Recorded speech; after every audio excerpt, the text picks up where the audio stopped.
Contacts ആണ് identify ചെയ്തിട്ടുള്ളത്. അതിൽ 60ഓളം ഉള്ളത്.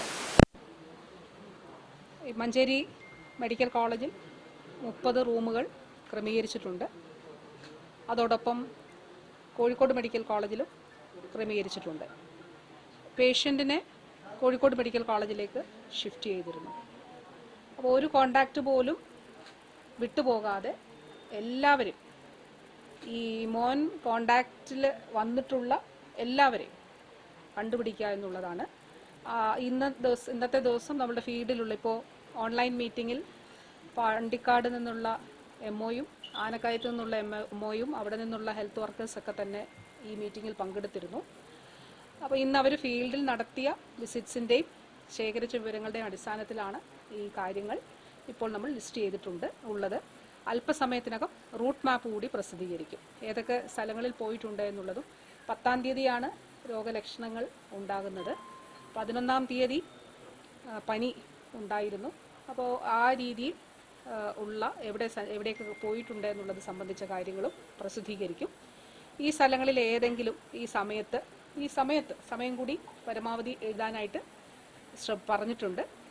ഹോസ്പിറ്റൽ വിസിറ്റ് നടത്തിയ സമയം, അതുപോലെ അവിടെ ഉണ്ടായിരുന്ന ആരെങ്കിലും ഉണ്ടെങ്കിൽ നമ്മുടെ കൺട്രോൾ റൂം ഉണ്ട്. ആ കൺട്രോൾ റൂമിന് നമ്പറുണ്ട്.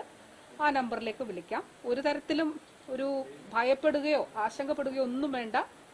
നമുക്ക് ഏതെങ്കിലും തരത്തിലുള്ള സപ്പോർട്ട് ആവശ്യമായിട്ടുള്ള ഒരു മാനസിക പിന്തുണ, ഭയമാണ്, അങ്ങനെയൊക്കെ ഉണ്ടെങ്കിൽ ദയവായിട്ട് വിളിക്കുക. നമുക്ക് ഒന്നിച്ച് ഒറ്റക്കെട്ടായിട്ട് നമുക്കിതിനെ നേരിടാം. ആ മോന് അവൻ സുഖമായി വരട്ടെ എന്ന് നമുക്ക് എല്ലാവർക്കും ആഗ്രഹിക്കാം.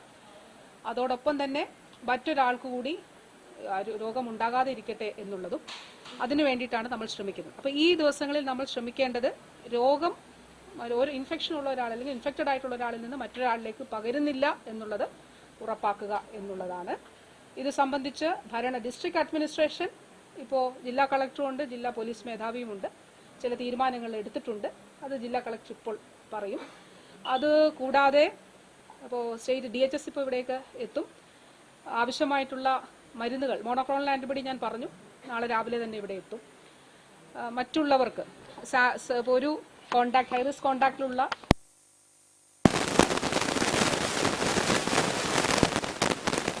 Fever already കണ്ടുപിടിക്കപ്പെട്ടിട്ടുണ്ട്. എന്നാൽ നിപ്പയ്ക്ക് കൂടിയിട്ടുള്ള പരിശോധന നടത്തും. ബഹുമാനപ്പെട്ട മുഖ്യമന്ത്രി ആവശ്യമായിട്ടുള്ള നിർദ്ദേശങ്ങൾ നൽകിയിട്ടുണ്ട്. അപ്പോൾ അതിൻ്റെ അടിസ്ഥാനത്തിൽ മലപ്പുറം ജില്ലയിൽ ഈ പ്രദേശത്ത് പാണ്ടിക്കാടും ആനക്കയം 2 പഞ്ചായത്തുകളാണ്. പാണ്ടിക്കാടാണ് ഈ കുട്ടിയുടെ വീടുള്ളത്. ആനക്കയത്താണ് സ്കൂളിൽ പോകുന്നത്, അല്ലെങ്കിൽ അവിടെയാണ് സ്കൂളുള്ളത്. അപ്പോൾ സ്കൂളിലുള്ള ക്ലാസ്സിലുള്ള കുട്ടികൾ, അതോടൊപ്പം ട്യൂഷൻ സെൻറ്ററിലുള്ള കുട്ടികൾ, ബെഞ്ചിലിരുന്നവർ പ്രത്യേകിച്ച്, അതോടൊപ്പം ബസ്സിൽ ആണ് ഈ മോനവൻ. വളരെ സ്മാർട്ടായിട്ടുള്ളൊരു കുട്ടിയാണ്. അപ്പോൾ വളരെ ക്ലോസ് ആയിട്ടുള്ള കോണ്ടാക്റ്റുകൾ, ബസ്സിൽ സഞ്ചരിച്ചവർ, ഇവരെല്ലാം ട്രേസ് ചെയ്തിട്ടുണ്ട്. ആർക്കെങ്കിലും ഇപ്പോൾ ഹൈറിസ്ക് കാറ്റഗറിയിലുള്ള എല്ലാവരുടെയും സാമ്പിൾ എടുക്കും. ഹൈറിസ്ക് കാറ്റഗറിയിലുള്ള മുഴുവൻ എത്ര പേരുണ്ടെങ്കിലും മുഴുവൻ പേർ. ഇന്നിപ്പോൾ ഞാൻ പറഞ്ഞ 60 എന്നുള്ളത് നാളെ കൂടാം. കാരണം നമ്മൾ ഈ സമയം കൊടുക്കുമ്പോൾ ആ സ്ഥലത്ത്, പർട്ടിക്കുലർ സ്ഥലത്ത്, ആശുപത്രിയിൽ ഇപ്പോൾ കാഷ്വാലിറ്റിയിൽ ഉണ്ടായിരുന്നവരുടെയൊക്കെ എണ്ണത്തിൽ വർധനവുണ്ടാകാനുള്ള സാധ്യതയുണ്ട്. നമുക്ക് ഒറ്റക്കെട്ടായിട്ട് ഇതിനെ നേരിടാം. ഒരു തരത്തിലുള്ള ആശങ്കയും വേണ്ട. നമ്മളിതിനെ പ്രതിരോധിക്കും. നമ്മുടെ ആ മകൻ കാര്യങ്ങളെല്ലാം തന്നെ ഇപ്പോൾ നാളെ രാവിലെ ഇപ്പോൾ കൺട്രോൾ റൂം ഉണ്ട്. കൺട്രോൾ റൂമിൽ 24 മണിക്കൂറും ആ നമ്പർ ഇപ്പോൾ നൽകുന്നതാണ്. എനിക്ക് ഓൾറെഡി കിട്ടിയിട്ടുണ്ടെന്ന് തോന്നുന്നു. അതെ, അപ്പോൾ അവിടെ വിളിക്കാം. ഏതെങ്കിലും പിന്നെ ട്രാൻസ്പോർട്ടേഷന് വേണ്ടിയിട്ട് ഇപ്പോൾ ഹൈ റിസ്ക് കോണ്ടാക്ട്സിലുള്ളവർക്ക് പനിയുണ്ടോ വിളിച്ചു പറയുക ദയവായി. വിളിച്ച് ഈ നമ്പറിൽ പറഞ്ഞാൽ ആംബുലൻസ് ക്രമീകരിച്ച് അല്ലെങ്കിൽ വാഹനം ക്രമീകരിച്ച് ഹോസ്പിറ്റലിലേക്ക് കൊണ്ടുവരുന്നതാണ്. പിന്നെ ആവശ്യമായിട്ടുള്ള പരിശോധനാ സംവിധാനങ്ങൾ ക്രമീകരിക്കുന്നുണ്ട്. അപ്പോൾ സാധ്യമായിട്ടുള്ള എല്ലാ കാര്യങ്ങളും ചെയ്യുന്നുണ്ട്. നമുക്ക് ജാഗ്രതയോടെ ഒരു ഹെൽത്ത് എമർജൻസി പോലുള്ള ഒരു സാഹചര്യമാണല്ലോ. അതായത് നമ്മളൊരു പകർച്ചവ്യാധിയെ തടഞ്ഞു നിർത്താനായിട്ട് നമ്മൾ ശ്രമിക്കുകയാണ്. അപ്പോൾ അതിനു വേണ്ടിയിട്ട് എല്ലാവരുടെയും സഹകരണം ആവശ്യപ്പെടുന്നു. ഞാൻ പറഞ്ഞു, ബഹുമാനപ്പെട്ട മുഖ്യമന്ത്രി ആവശ്യമായ എല്ലാ നിർദ്ദേശങ്ങളും നൽകിയിട്ടുണ്ട്. അതോടൊപ്പം ജില്ലയുടെ ചുമതലയുള്ള മന്ത്രി ശ്രീ അബ്ദുറഹ്മാൻ മിനിസ്റ്റർ, അദ്ദേഹവുമായിട്ട് ആശയവിനിമയം നടത്തിയിരുന്നു. അതുപോലെ പ്രതിപക്ഷ ഉപനേതാവ് ശ്രീ PK കുഞ്ഞാലിക്കുട്ടി, സാഹിബ് അദ്ദേഹത്തെയുമായിട്ടും ആശയവിനിമയം നടത്തിയിരുന്നു. പിന്നെ ഇവിടുത്തെ MLA ശ്രീ UA ലത്തീഫ്, അതുപോലെ തൊട്ടടുത്ത് വണ്ടൂരിൽ ശ്രീ അനിൽകുമാർ, അതുപോലെ നമ്മുടെ ശ്രീ ഉബൈദുള്ള MLA, അങ്ങനെ 3 പേരും ഈ മീറ്റിങ്ങിലും പങ്കെടുത്തിരുന്നു. അപ്പോൾ നിങ്ങളെല്ലാവരുടെയും, അതുപോലെ മാധ്യമപ്രവർത്തകരായിട്ടുള്ള നിങ്ങളെല്ലാവരും മാസ്ക് ധരിക്കുകയും, നിങ്ങൾ മാത്രമല്ല നമ്മൾ മലപ്പുറം ജില്ലയിൽ പൊതുവെ മാസ്ക് ധരിക്കുകയും ഈ ഒരു ഘട്ടം നമുക്ക് ഈ രോഗത്തെ പിടിച്ചു നിർത്തുന്നതിന് വേണ്ടിയിട്ടുള്ള കൂട്ടായിട്ടുള്ള പരിശ്രമം നമുക്ക് നടത്താം. ബാക്കി ഈ ഭരണപരമായിട്ടുള്ള ജില്ലയിലെ റെസ്ട്രിക്ഷൻ സംബന്ധിച്ച കാര്യങ്ങൾ കളക്ടർ ഒന്ന് പറഞ്ഞോളൂ. ഇത്തരത്തിലുള്ള ചില നിയന്ത്രണങ്ങൾ എടുത്തിട്ടുണ്ട്. ഇവിടെ നിന്നുള്ള കോൺടാക്ട് ട്രേസിംഗും മറ്റു നടപടികളും നമ്മൾ സ്വീകരിക്കുന്നുണ്ട്. സ്കൂൾ അവധി എത്ര കാലത്തേക്കാണ്? നാളെ നമ്മൾ പൂർണ്ണമായിട്ടും ഈ കോൺടാക്ട് ട്രേസ് ചെയ്ത് കഴിഞ്ഞതിന് ശേഷം വ്യക്തമായ ഒരു തീരുമാനത്തിലെടുക്കും. ഇപ്പോൾ നാളത്തെ ദിവസത്തേക്കാണ്. നാളെ ഞായറാഴ്ച വിദ്യാലയങ്ങളില്ലെങ്കിലും ഒരുപക്ഷെ മദ്രസകൾ പ്രവർത്തിക്കുന്നതുകൊണ്ടാണ് അങ്ങനെ ഒരു തീരുമാനമെടുത്ത് നാളെ ഇതിന് അവധിയായിരിക്കും. നാളെ വീണ്ടും 9 മണിക്ക് യോഗം ചേർന്ന ശേഷം കോൺടാക്ട് തീരുമാനിച്ച ശേഷം അവധി സംബന്ധിച്ച് വ്യക്തമായ തീരുമാനങ്ങൾ എടുക്കും. സാർ, ഏതെങ്കിലും പ്രദേശം പൂർണ്ണമായിട്ട് അടച്ചിടാനുള്ള നിർദ്ദേശങ്ങളുണ്ടോ? അല്ല, പൂർണ്ണമായിട്ട് അടച്ചിടുന്നതിന് തീരുമാനം എടുത്തിട്ടില്ല. ചില നിയന്ത്രണങ്ങളാണ് ഏർപ്പെടുത്തുന്നത്. വലിയ ആൾക്കൂട്ടം പൊതുസ്ഥലത്തേക്ക് വരരുത് എന്നുള്ള രീതിയിൽ നിയന്ത്രണമാണ്. പൂർണ്ണമായി അടച്ചിടാൻ വേണ്ടി തീരുമാനം എടുത്തിട്ടില്ല.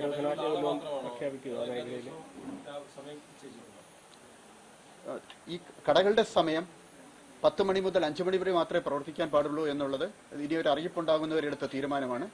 മറ്റു നിയന്ത്രണങ്ങളെക്കുറിച്ച് നാളെ വീണ്ടും 9 മണിക്ക് യോഗം ചേർന്നതിന് ശേഷം തീരുമാനങ്ങൾ എടുക്കും. ഈ 2 പഞ്ചായത്തിലും അങ്ങനെ തന്നെയാണ്, പൂർണ്ണമായിട്ടും 10 മുതൽ 5 വരെയാണ്.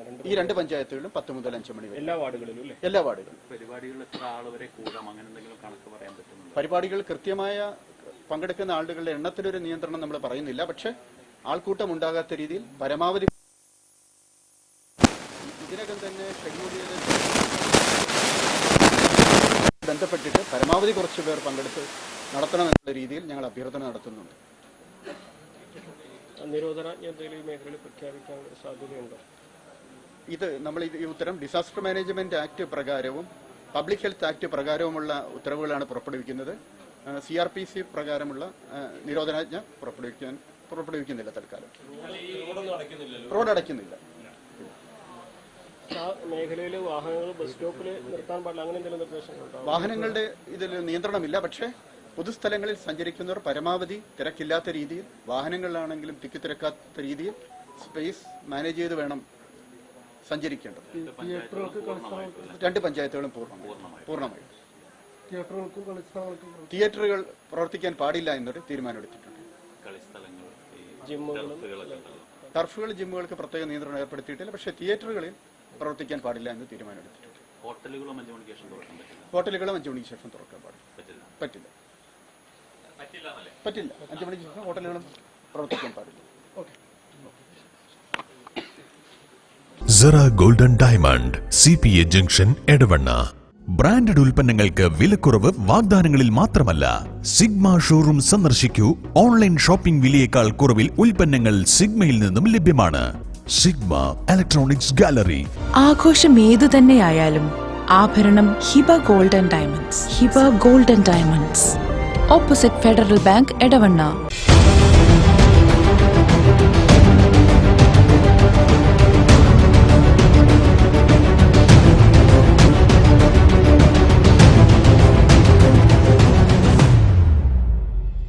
വിജയകരമായ വർഷങ്ങൾ പിന്നിട്ട Edavanna Emirates tiles and sanitaries അതിശയിപ്പിക്കുന്ന വിലക്കുറവുമായി. Emirates tiles and sanitaries, near Sidi Haji bridge, Nilambur road, Edavanna.